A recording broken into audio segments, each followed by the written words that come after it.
अच्छा बोलो जय गुरुदेव। अच्छा अब जरा ऊंचा ध्यान देखिए, एक वक्त एक ही काम करना। जब आप ऐसे बैठो तो ढीले बदन से बैठो, ऐसे अकड़ के नहीं, पहले समझ लो ऐसे आराम से, और बदन को हिलाओ डुलाओ मत। जब बैठो तो बदन को स्थिर रखो ऐसे। और एक वक्त में एक ही काम। जब आप ध्यान करो तो फिर भजन मत करो, आवाज मत सुनो। ध्यान कर रहे हो आप तो दृष्टि को एकाग्र करो और एक ही जगह पर उसको रोको। और तिल मिल गया तिल पर रोको, आगे दिखाई दे रहा तो उस पर रोको। उसमें भी जो आगे दिखाई देता है, जब आँख खुलती है तो बहुत सी चीजें इधर दिखाई, इधर मालूम होती है, इधर तो इधर मत देखो, इधर देखो। ऊपर से मालूम होगा कि बाजार का बाजार, तो ऊपर भी मत देखो, सामने देखो। वो सामने सब जगह तिल रहेगा। अब उधर जाओगे, उधर प्रकाश में तो दूसरा तिल है, वो प्रकाश का तिल अलग है।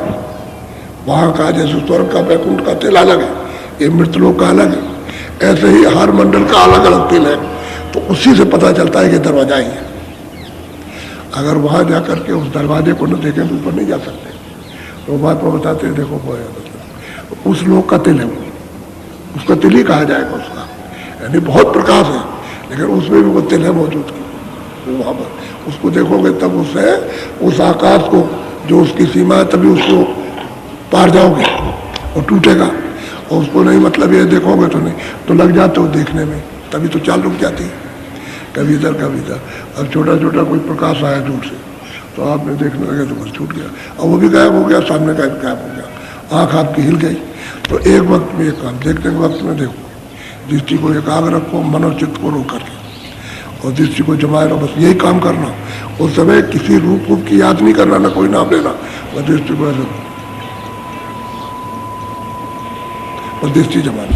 सुमरन के वक्त में तो आप सबका नाम लो, एक एक का नाम एक एक रूप को याद करो।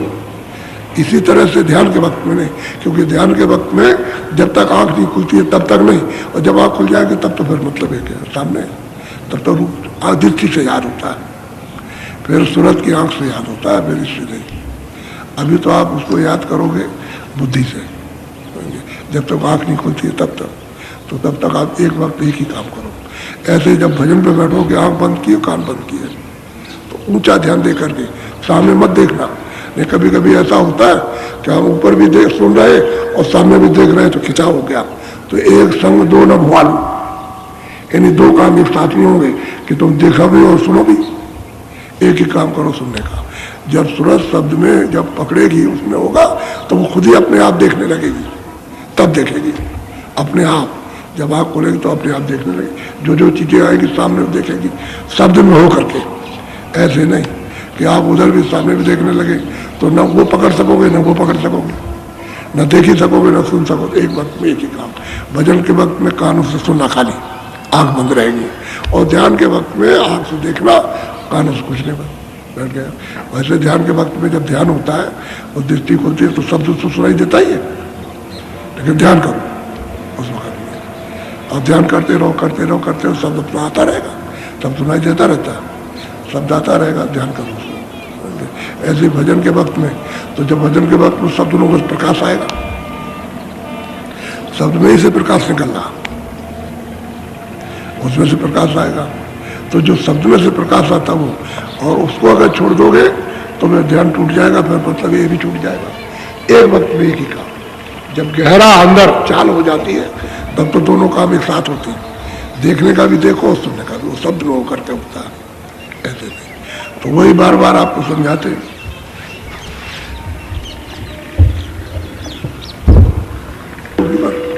ऐसे बैठ गए तो उसमें जो कुर्सी उर्सी पे बैठे रहते हैं तो जरा बैठने में दिक्कत होती है, तो पैर नीचे हो जाएंगे, और नीचे होगा कोई टिपाई वगैरह या कोई पीड़ा हो तो इसमें स्नान करते हुए रख लो, और ऐसे बैठ गए। या कोई तकिया ऊंचा सा रख लो, थोड़ा ये ऊंचा हिस्सा हो जाए, और ऐसे रख दिया।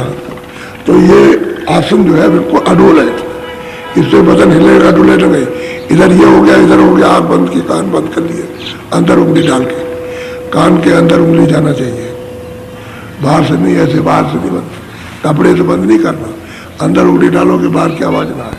इस आवाज को काटना है, रोकना। ये आवाज़ जब कटेगी और अंदर की जब आप कान सुनोगे तो वो आवाज़ आने लगेगी, ये बाधा नहीं पहुँचाए। जैसे इस आवाज़ ने बाधा डाला तो उस आवाज़ के सुनने में विघ्न पड़ जाता है, इसलिए इसको रोकना पड़ता है, इसको काटना पड़ता है। तभी लोग बहुत सब मुदरक होते थे कि भाई कोई आवाज़ है तो चलो वहीं बैठ जाएंगे और वहीं बैठ कर करेंगे तो आवाज़ें सब बंद, बाहर की सब बंद हो जाएंगी और कोई आवाज़ तो विघ्न बाधा नहीं होगा। अब ये मुद्रा कौन खुद है? अरे भाई मतलब जैसा मौका पड़े वैसे ही सुविधा कर दी कि भाई ठीक है तुम कानों को ठीक से बंद करो और इधर से ध्यान हटा लो, जब उधर की आवाज़ आने लगे तो फिर ये कितना भी आवाज़ आए आपका कुछ नहीं करती, ऐसे ही बैठे रहो सुनते रहो, ये आवाज़ सुनाई नहीं देगी।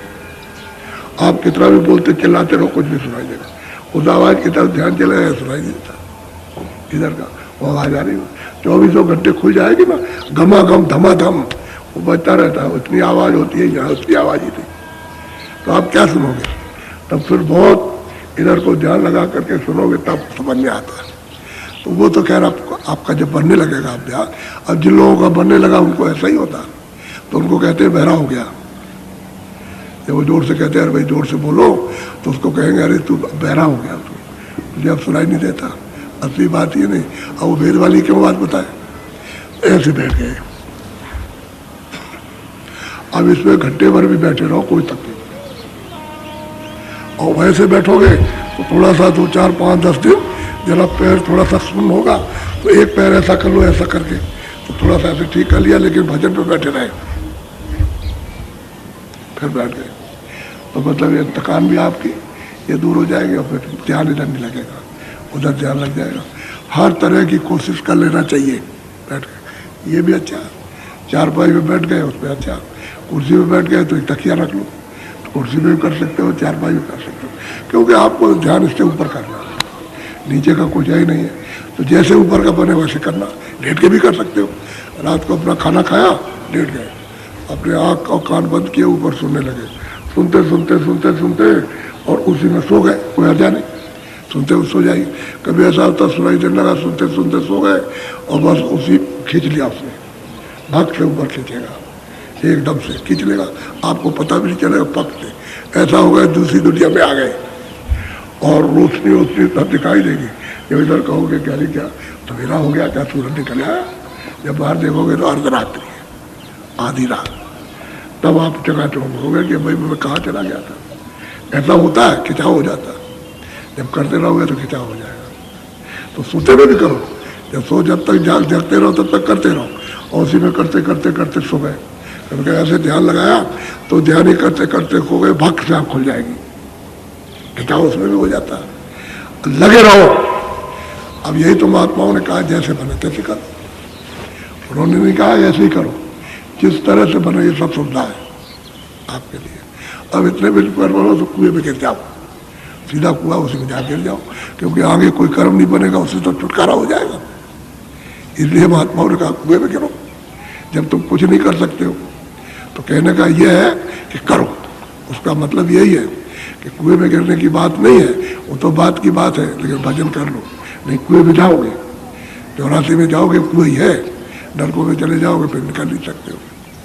तो बड़ा अच्छा होता है इसका। अच्छा अब बैठ जाओ भजन पर, हम भी बैठते हैं, हम यहाँ से हम चले जाते हैं, हम भी वहाँ करते हैं जाकर।